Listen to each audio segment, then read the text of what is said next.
Hey everybody, this is Kohdok here, and today we're going to be taking a look at some Infinity Nado. I grabbed this one during Singles Day, which is basically the Chinese, or should I be more specific, the Alibaba equivalent of Black Friday, and even on Black Friday, this thing was actually still fairly pricey. It was just under $10 on a base price of $16, so this thing, despite being basically a copy of Beyblade, is actually a lot more expensive, and I guess we'll have to see if that's worth it.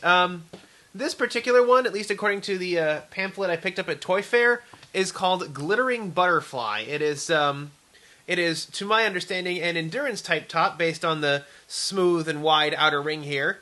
It is a right spin. It has the Aldi logo on it.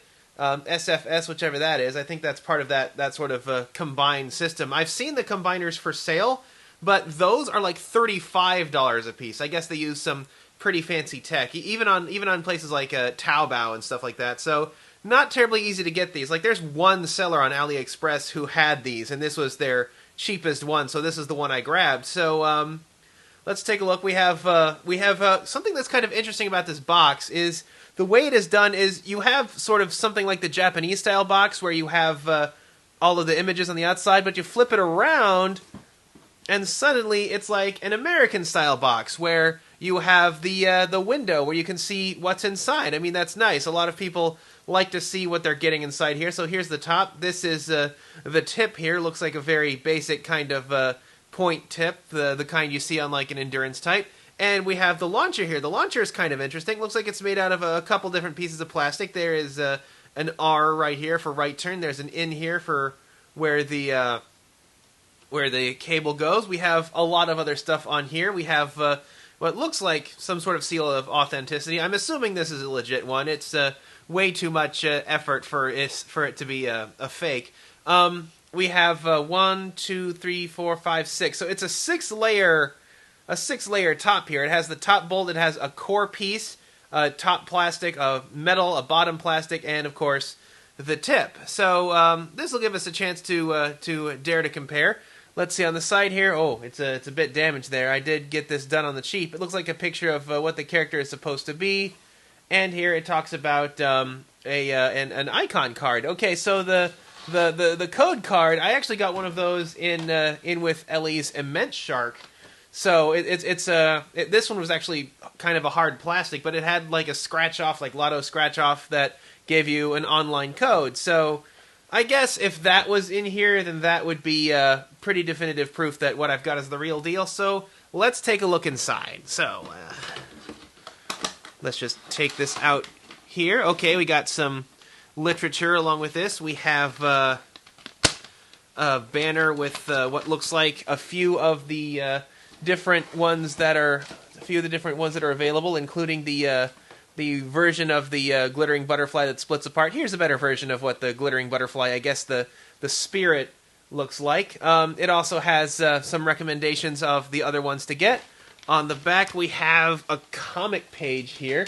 Kind of hard to see in the bright light, but it looks like our character, whatever her name is using the glittering butterfly in order to catch some hamsters. I guess maybe I'll see if I can translate that at some point. I can't read Chinese. I know some basic Japanese, which shares symbols with Chinese, but straight up Chinese, you can forget it. Okay, here's the scratch card. It does come with the scratch card with the character and the obscured code that's been obscured by the scratch card. It's a little bit off center, but I guess that's not. I guess it's not terribly bad.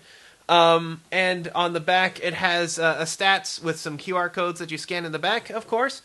And we have finally we have the instructions. Okay, this tells us how to get it together and how to take it apart. It's a bit thin, but it's nice and double-sided, alpha Aldi. So I'm pretty confident that this is the real deal here. And of course we have what actually came out of the box. We have I guess it'll just unload itself for me. We have a surprisingly thick and heavy ripcord here. This ripcord, it actually has the shape of the launcher at the tip here. It has the slot to grab it like that, and rather than the teeth that you see on a lot of Beyblade ripcords, instead it actually has notches in here that are kind of in place of teeth. It's like the teeth have sort of sort of a cowling over them. That's kind of interesting.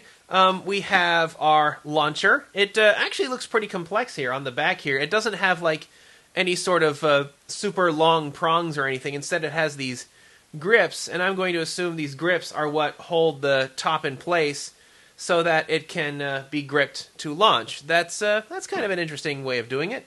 We have an assembly tool. It looks like it's sort of a multi-part wrench with a few different grip heads to grab the different pieces.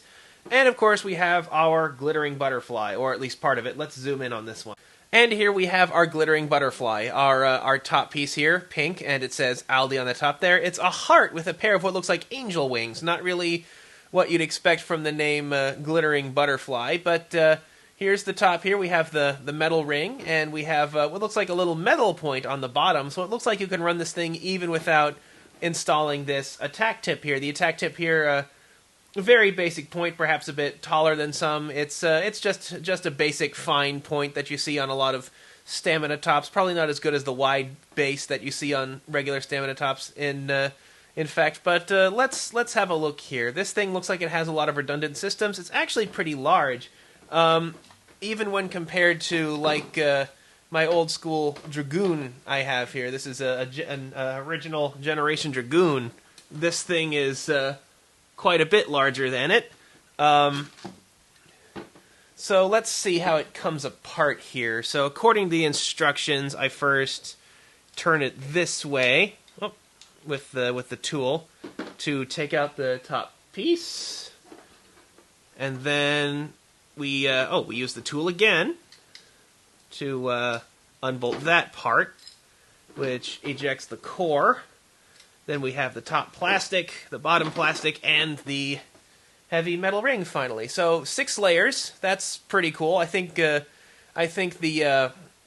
Beyblades that came in sort of towards the end of Metal Fight going into Shogun Steel also had this sort of layering to them with a top plastic disc and a bottom plastic disc and all that fun stuff like that. And according to the instructions, it can actually be assembled upside down as well to keep the ring kind of towards the top. The ring looks pretty basic, very smooth. Looks like it has a couple of impact points, maybe a little bit of upper attack potential with how this thing is shaped here, but yeah, nothing too remarkable. That's kind of something that worries me about these Nados, is that even though they have some really good, interesting quality to them, they risk not having quite the depth that you get in things like the Metal Fight Beyblade. So let's put this together fully. So we have the top ring here, which just rotates on like that. The bottom ring, which kind of goes up like that. So it actually builds a space underneath. It's actually concave under there. And I can also assemble it this side up. So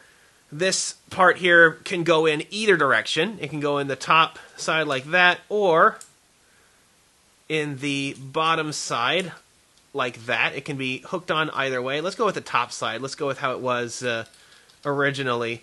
The cartoon, I think, is by Alpha. I've watched the first episode. I might have to do what did I just watch on it. It starts with a Django reference, which is kind of interesting.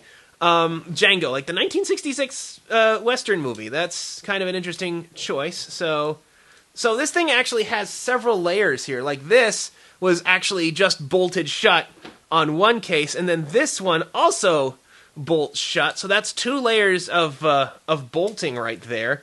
And then finally you push down and twist it, and that allows us to bolt on our final piece here. So it's a bit more complex, but it's like triple redundant attachment system. So here it is, fully put together. It's fairly short. Or let's see. Here's my Earth Bowl for comparison. Okay, it's not that short. I mean, it's got a low profile disc, although like I mentioned, that can be altered. It's considerably wider than Earth Bowl, and I also have Valtryek V2 to dare to compare. Yeah, it's even bigger than the Valtryek V2. And I also have, of course, the mini one, because... Okay, so let's see how it connects on here. It actually has a spring on the top here, so I wonder if this is actually what ejects it from the launcher rather than, sliding off the points here. So let's see. Oh, it doesn't attach on. I wonder if I need to... Let's see.